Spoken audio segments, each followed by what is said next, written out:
Good news today, नई उम्मीद जगाने वाला हिंदी न्यूज चैनल। अगर एक 5 स्टार होटल में आपको शॉपिंग करने को मिल जाए तो आप क्या कहेंगे?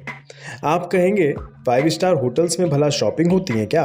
और वैसे भी हमारे देश में शॉपिंग मॉल्स किसी 5 स्टार से कम हैं। बात सही भी है, लेकिन आज हम जिस शॉपिंग मॉल के बारे में बताने जा रहे हैं वो दरअसल एक 65 साल पुराना 5 सितारा होटल है। हम बात कर रहे हैं होटल अशोका की। हालांकि अभी अशोका एक 5 स्टार होटल ही है, लेकिन इसको शॉपिंग मॉल बनाने की तैयारी सरकार कर रही है। क्या है सरकार की इसको लेकर प्लानिंग? क्यों सरकार एक 5 सितारा होटल को शॉपिंग मॉल बनाने की सोच रही है? आज हम आपको इसी बारे में बताएंगे, लेकिन पहले अशोका होटल के बारे में थोड़ा सा जान लीजिए। इस होटल का निर्माण देश के पहले प्रधानमंत्री जवाहरलाल नेहरू ने साल 1956 में करवाया था। ये होटल संसद और राष्ट्रपति भवन के नजदीक है। इसमें 550 कमरे और 161 स्वीट्स हैं। होटल में करीब 1000 कर्मचारी काम करते हैं। होटल के रोजाना के संचालन में करीब 35 लाख रुपए का खर्च आता है। ये तो बात हुई होटल से जुड़ी। अब हम होटल से जुड़ा ही एक आपको दिलचस्प वाकया भी बताते हैं। दरअसल 1947 में जब भारत नया आजाद हुआ था, तब देश में कोई विश्व स्तरीय कार्यक्रम आयोजित करना बड़ी बात थी। 1956 में यूनेस्को की एक समिट होनी थी।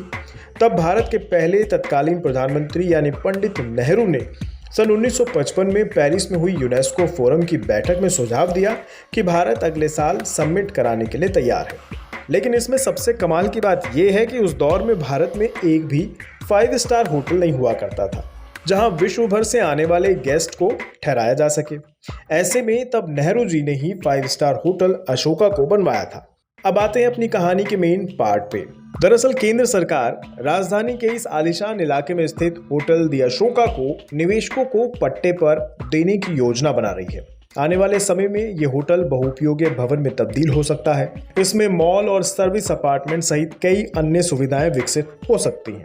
इसको लेकर सरकार की क्या तैयारी है, चलिए अब आपको ये बताते हैं। सरकार होटल अशोका को 90 से 100 साल के लिए पट्टे पर दे सकती है। सरकार 25 एकड़ में फैली इस इमारत को आकर्षण का केंद्र बनाना चाहती है। क्योंकि होटल अशोका दूतावास क्षेत्र में है, लिहाजा मॉल और सर्विस अपार्टमेंट अंतर्राष्ट्रीय गणमान्य व्यक्तियों को आकर्षित कर सकती है। वित्त मंत्री निर्मला सीतारमण ने पिछले महीने ही पुरानी संपत्तियों को बाजार पर चढ़ाने को लेकर राष्ट्रीय मौद्रीकरण पाइपलाइन यानी NIP की घोषणा की थी। इसके तहत भारतीय पर्यटन विकास निगम के द अशोक और उसके पास के होटल सम्राट समेत 8 संपत्ति को किराए पर चढ़ाने की योजना है। इस पहल के जरिए सरकार का इरादा संपत्ति की पूर्ण क्षमता का उपयोग करना और अलग अलग उपयोग वाली इमारतें तैयार करना है, जैसे कि विदेशों में होता है। सरकार ने पिछले महीने NIP की शुरुआत की थी। इसके तहत सड़क परिवहन, रेलवे, बिजली, विमानन और दूर संचार समेत 6 लाख करोड़ रुपए की संपत्ति को बाजार पर पट्टे पर चढ़ाने की योजना है। हालांकि इसके तहत संपत्ति का मालिकाना हक सरकार का ही बना रहेगा। तो अब होटल अशोका को लेकर आप ये कह सकते हैं कि अगर ये परियोजना काम करती है तो आप एक 5 सितारा होटल में शॉपिंग का लुत्फ तो जरूर उठा पाएंगे।